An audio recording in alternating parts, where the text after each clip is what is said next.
adventure you're about to see is The Invisible Opiate.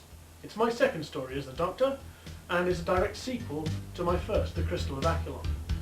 However, since The Crystal of Aquilon, 4 months have passed, and a number of changes have occurred. The TARDIS is still not working properly. It can only manage short distances in space, and it cannot travel through time at all. So it always arrives at its next destination a few seconds after leaving the last. In the 4 months, the Doctor has spent his time on Earth grieving over the death of Leia, who was killed in the final part of the Crystal of Aquilon. Despite the Doctor's attempts to prevent this by changing the past. However, the Doctor has gained a new companion, a girl by the name of Charlotte, although in some times of absent-mindedness he does call her Janice, since she was using a pseudonym at Tango. However, I'd like you now to sit back and enjoy Part 1 of The Invisible Opiate.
The only alternative I could think of was to violate the first law of time, travel into my past and hers, warn her about the events and try and somehow change the course of history, but she took my warnings as literal and thought that she'd be immune to anything that had happened, and she went on where others would have stopped, and unfortunately events ran the same.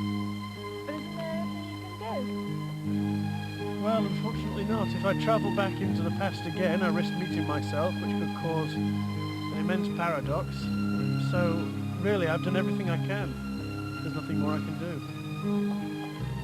I'm sorry. I won't mention it again. Well, anyway, I think these clouds are getting a little ominous. I think we're due a bit of rain. I think we have to get back to the TARDIS. Yes, well, let's go then.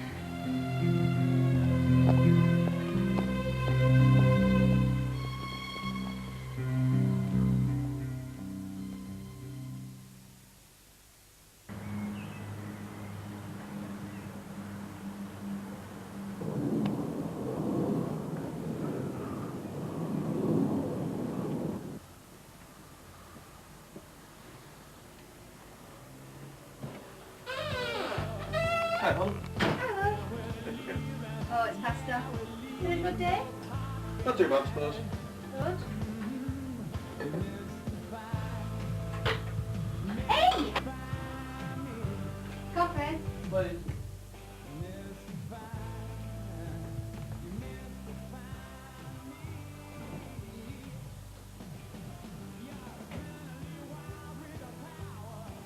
Yeah.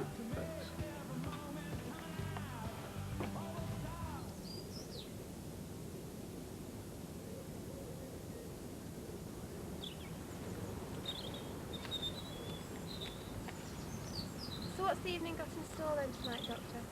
Well, Aurora Borealis, actually, Charlotte. The Northern Lights? Yes, I suppose we missed them last night, didn't we? Yes, well, I'm afraid I got a bit tied up with the TARDIS last night. I thought it was a bit unusual to see them from Yorkshire.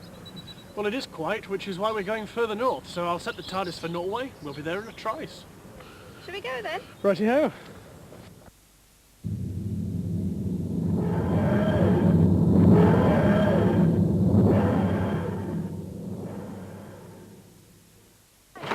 Oh, locking up. You going to bed?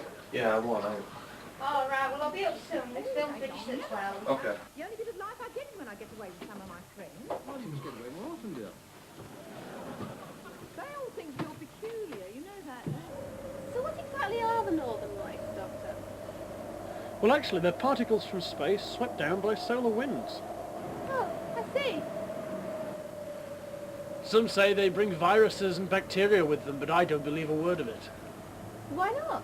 It's plausible, isn't it? Well, no, the cold and radiation in space would kill them off. They'd never survive for any length of time. But if it were to be true, then judging by the amount of activity there is tonight, there'd be epidemics all over the place. Well, exactly, and it hasn't happened up until now.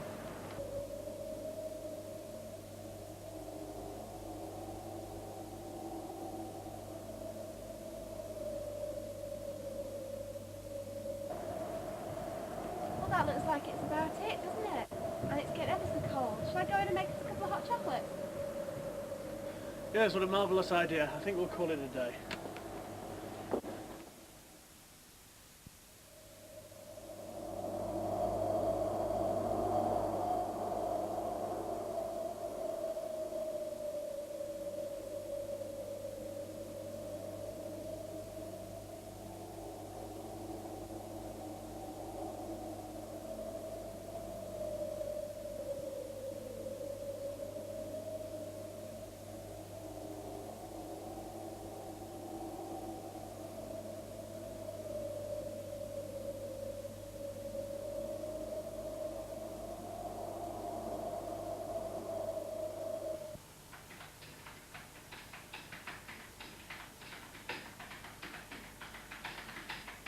Doctor, what are you doing?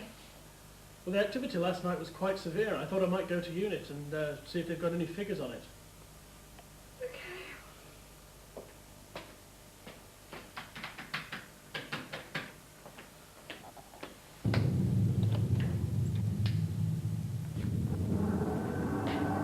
TARDIS is sluggish.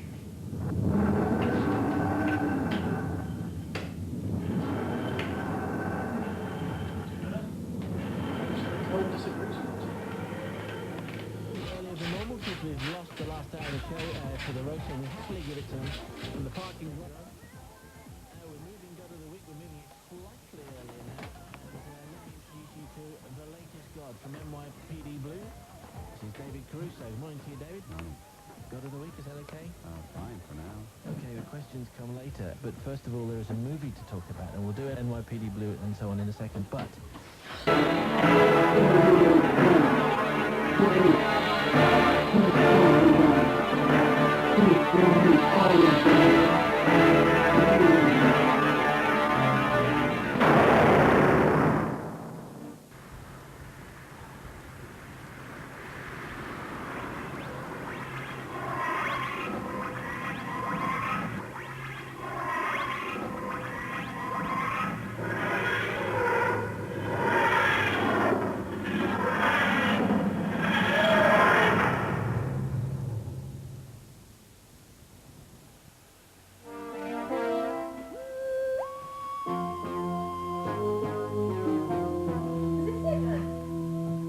Yes, definitely. Now what we need to do is find the Brigadier and ask him about the Northern Lights.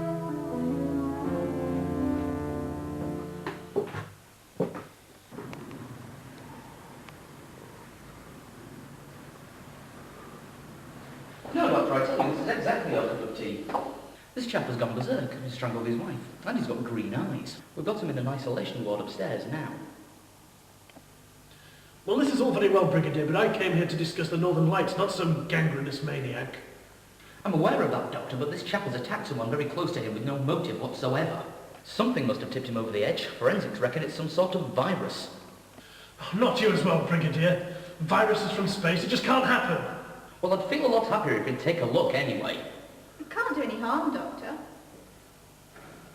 Oh, very well, Brigadier, if only just to dispel this contrived notion you have about a virus. Well, thank you. We'll find him in room 317. final figures then, Doctor? If you could please, it looks like I'm tied up already. Okay.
Thank you.